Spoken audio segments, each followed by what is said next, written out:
Okay, so you're thinking about a career pivot. Maybe you're thinking about trading in those spreadsheets for something, well, a little more artistic. Porcelain painting caught your eye, and hey, I get it. Those delicate teacups and intricate designs, they're seriously mesmerizing. But you're smart to look beyond the pretty pictures. You're asking yourself, what's it really like to make a go of this as a career? And that's exactly where this deep dive comes in. We've got a treasure trove of info from RoleCatcher for this one. And they not only break down the porcelain painting profession in their detailed career guide, but they also give us a glimpse into how their AI platform is changing the whole job hunting game. Fascinating. But before we get lost in algorithms, let's talk teacups.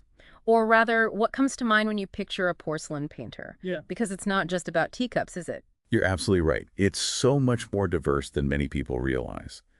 While the guide emphasizes decorative illustrations, imagine that artistry splashed across vibrant tiles, handcrafted pottery, even one-of-a-kind figurines. We're talking architectural elements, custom designs. It's a whole world of surfaces just begging for a unique touch. It's like a hidden world of Candaces almost. And since you brought up custom, the guide mentions this career being a good fit for someone who likes to work independently and thrives in a niche market. Right. Now, for those of us who haven't taken a business jargon crash course, what does that actually look like for a porcelain painter out in the wild? Okay, imagine this. You're not just the artist. You're the CEO of your own creativity. You're finding your own clients. You're building a brand that speaks to those who appreciate this very specialized craft. That's the niche. A dedicated clientele looking for those unique handmade pieces. And being the one to find them, well, that's where the work independently part comes in, which explains why a whopping 67% of the role function in the guide is dedicated to sales and marketing. Okay, 67%, that's huge. It sounds like you need to be as business savvy as you are artistically talented to make it in this world. So it's not enough to just paint a beautiful piece. You have to hustle to get it seen, right? Exactly. It's a balancing act for sure. And that brings us to the pros and cons the guide outlines. Good news first. Creative freedom reigns supreme.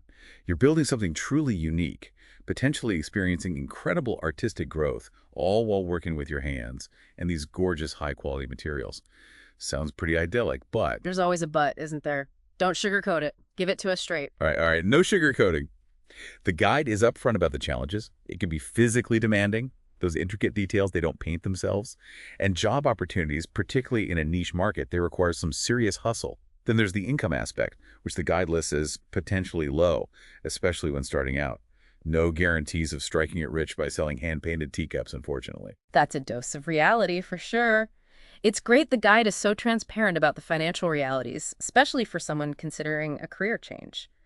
Speaking of realities, it doesn't shy away from the skills needed either, and I was surprised to see it's not just about mastering a paintbrush. Yeah, It's really interesting. it is. While we might picture an artist surrounded by palettes and brushes, the guide highlights a surprising statistic. 52% of the role function is actually classified as mechanical. Mechanical. Okay, now I'm really intrigued. We're not talking about painting robots, are we? What's the connection? Not robots, at least not yet. Think about the equipment involved. We're talking kilns, those high-temperature ovens used to fire porcelain, each with its own quirks and settings. Then you've got specialized tools for glazing, shaping, and applying those intricate designs. There's a surprising amount of technical know-how involved, a true marriage of art and science. So it's not just a paint-by-numbers kind of thing, huh? Absolutely not. There's real science behind those vibrant colors and delicate finishes. Yeah, a porcelain painter needs a deep understanding of how different glazes react to heat, how to mix colors for that desired effect after firing, even the physics of heat distribution within a kiln. A tiny miscalculation can be the difference between a vibrant masterpiece and, well, a cracked, discolored mess. Oh, wow. That actually reminds me, the guy also lists attention to detail as a key skill, and I'm really starting to see why. It's more than just a steady hand. It's understanding the chemical dance happening in the kiln, right? Precisely. And that detail-oriented mindset, it extends beyond the technical. Think about those client interactions. The guide talks about understanding customer needs, translating their vision into a tangible, beautiful piece. It's almost like you're a translator of sorts, but instead of words, you're using glazes and firing techniques to communicate an idea. That must be incredibly rewarding when you nail it, but also a bit nerve-wracking if a client isn't happy with the final product. There's definitely an element of vulnerability involved. Like you're sharing a piece of yourself with every creation, Mm. which makes those client relationships so crucial. It's about communication, collaboration, and, yeah, sometimes managing expectations, which the guide dives into as well. Speaking of diving in, the guide also talks about the importance of building a portfolio and networking. But it's not just about rubbing elbows at fancy gallery openings, right? It actually calls out professional associations as a vital resource for porcelain painters. And it's easy to dismiss these associations as old-fashioned, but honestly, they're like a secret weapon for any aspiring artist. Think about it. You're entering a field that can feel isolating, especially early on. These associations, they offer a supportive community, a place to exchange ideas, learn from seasoned professionals, and yes, sometimes even hear about potential gigs. It's like a built-in support system for your artistic journey. So it's not just what you know, it's who you know, or rather, who you connect with within these communities. And with all this talk about marketing, building a brand, finding clients, it really drives home the point that you're running your own business, just like the guide highlights. Exactly. And that's where a strong online presence becomes essential. It's something the guide touches on briefly.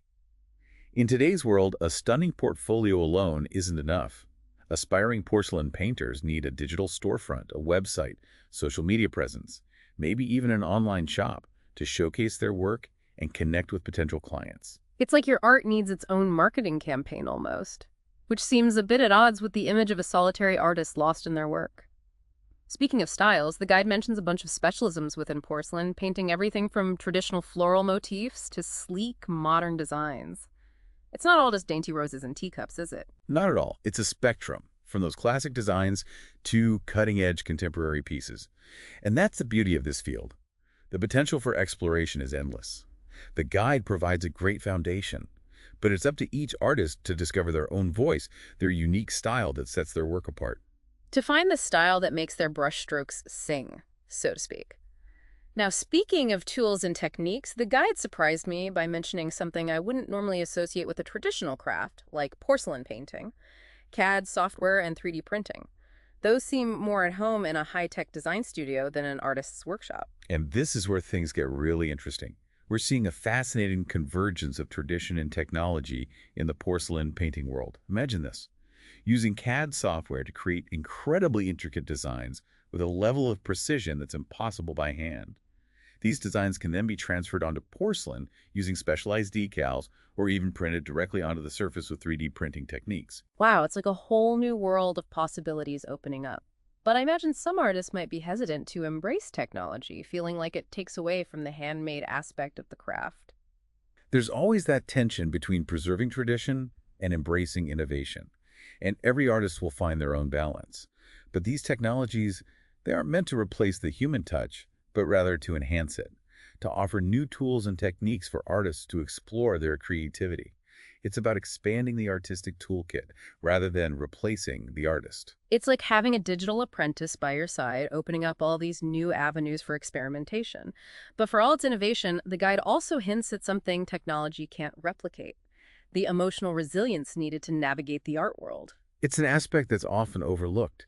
It takes courage to put your work out there, to open yourself up to critique, especially when it's something as personal as art. Not every piece will be met with praise, Mm. and learning to handle rejection gracefully, it's just as important as mastering those glazing techniques.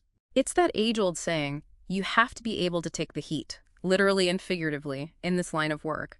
And that reminds me of another point the guide touches on: finding your community, your tribe within the art world.